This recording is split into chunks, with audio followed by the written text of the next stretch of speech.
10-minute video with me, Stubborn Bucket, and I just want to let you know that the video you're going to be seeing is of my stream at twitch.tv/stubborn underscore bucket. If you like what you see, check it out. But now let's get into the video.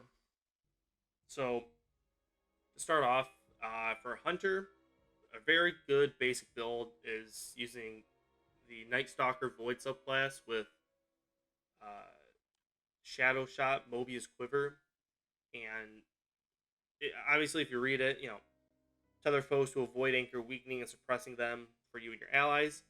But you can fire 2 volleys of 3 void arrows, which seek nearby targets, and they make them volatile and increase damage to tethered targets, which that itself is already insane, especially for it weakens targets, so now you do more damage. And this build you can easily use solo. You can pair with other builds or with other team members and stuff like that.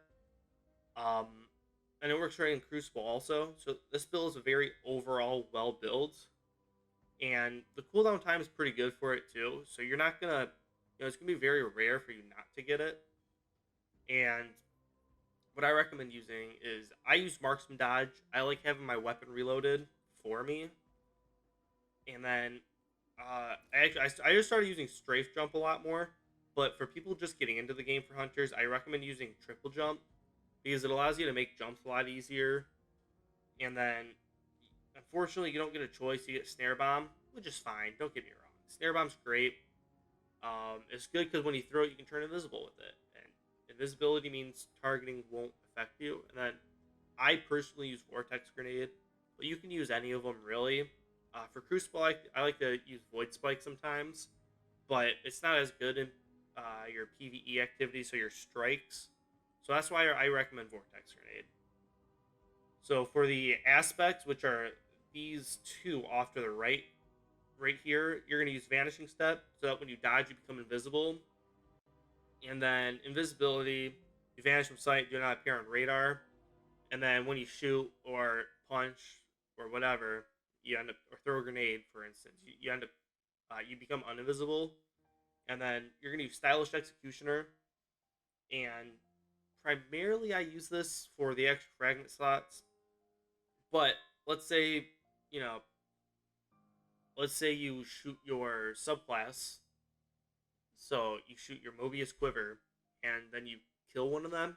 You're going to become invisible. And then you get what's called True Sight, which, whatever. No one really cares. But next time you punch someone, they become weakened, which is really good. So then with those, you get different fragment slots. So you get 2 from Vanishing Step and 2 from Stylish Executioner. Those give you your fragment slots, which are down here. And for the first one, I use Echo of Exchange, so that whenever I punch someone or kill someone with my Snare Bomb, I get grenade energy, which the more grenades you throw, you can either block off an area from enemies coming towards you, or you can throw your grenade and obviously, into like crowds and get crowd kills. So it's very, especially with Vortex Grenade, what I like to do sometimes, if there's someone behind like a pillar or something, you can throw it to the left or right of it and it'll suck them into it. So I recommend Echo of Exchange, Echo of Leeching, so that whenever I kill someone with a melee, when I punch someone to death, I get health regeneration for myself and anyone nearby. And obviously health regen is really good because now you're not waiting as long to get full health back. And then Echo of Dilation, which the only reason I use it for is for the mobility and intellect, which for what that does is mobility for a hunter allows you to get your dodge back quicker. And then intellect is how long your super takes to charge. So the higher the intellect, the less time it takes for your super. And then the Echo of Persistence, which void overbuffs apply to you, so invisibility, overshield, or devour have increased duration. And this is really nice because the longer you are invisible, which you get from dodging or hitting yourself with your own smoke, or by killing someone who's been weakened, suppressed, or volatile, and that makes it last longer. So that's what I have for the subclass here. And then, so like I said, Mobius Quiver, then I prefer whichever dodge you want, whichever jump you want. I recommend either triple jump or strafe jump, snare bomb, and whatever grenade you want. Again, I recommend vortex. Vanishing step, stylish executioner, and then for your fragments, echo of exchange, echo of leeching, echo of dilation, and echo of persistence. That's what I would recommend for your subclass setup. And then for the weapons, you can use whatever you want.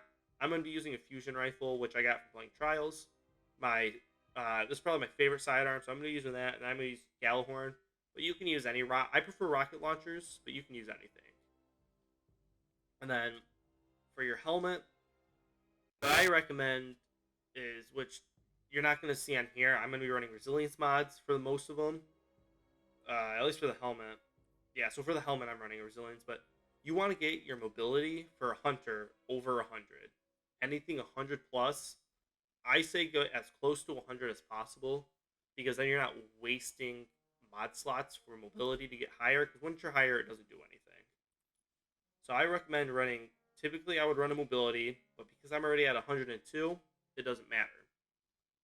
And then for your helmet, I recommend running fusion rifle finder, or your ammo finder mod, so fusion rifle, sword, grenade, all these different things. I always recommend to run one for your heavy if you can. And then if you have the extra slots, which I have this fully masterwork, so I have the extra slot to run my fusion rifle ammo finder. So I'm going to be doing that because, again, I am running a fusion rifle and a rocket launcher. And for your arms, I recommend running, for PvE, I recommend running your loaders. But I will sometimes run dexterity mods, which allow you to switch to the weapon faster. But I recommend running loaders because, again, the quicker you reload, the quicker you can fire your weapon. For your chest piece, this one's going to be a little different. For those who have worked their way through their seasonal mods a little bit, you get what's called Armor of the Dying Star for the season. And I recommend running that because it not only does it gives you not just one, but two different reduced damage from Solar and Void. So not all you have to worry about is Arc, but you can throw in Concussive Dampener also, which is reducing incoming area of effect damage. So grenades, anything that lands on the ground and burns you, or if you're standing in it and it hurts you. These two, I highly recommend the Armor of the Dying Star, or whatever the next one will be called, the seasonal mod one for it, because it gives you 2 reduced damage. Then again, I recommend running the mobility, or if you already had 100 mobility, run whichever one you want. This season, resilience was really good because if you have full resilience, you get 40% less damage taken, which is really good. So that's for your chest. For your legs are a little weird because you get what's called Scavenger mods, which instead of picking up 1 ammo brick for a rocket, I get 2 now.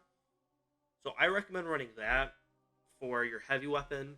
And then just because I had an extra slot, and this is just you can run any of these. I like to run holster mods sometimes so that my sidearm or whatever my primary weapon is, when I had it holstered or put away, it reloads it for me after 5 seconds.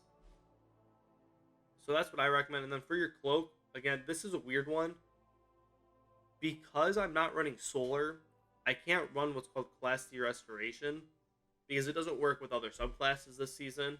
So I recommend running what's called Utility Kickstart if you have it. And you can find this item from Ada 1 in the tower, and I will show you where that is. But I recommend running Utility Kickstart because they each give you approximately 13% of your class ability back. So as soon as you dodge on a hunter, you instantly have 13% back. And then when you run 2, you get approximately 25%. So you have a quarter of your dodge back just by using your dodge. And then again, I'm running a mobility mod on here. Alright, well that's it for the video today. I hope you liked what you saw. Make sure to check out the stream at twitch.tv twitch.tv/stubborn_bucket. And make sure to give this a like and a subscribe. And also go make sure to check in for future videos. Thanks.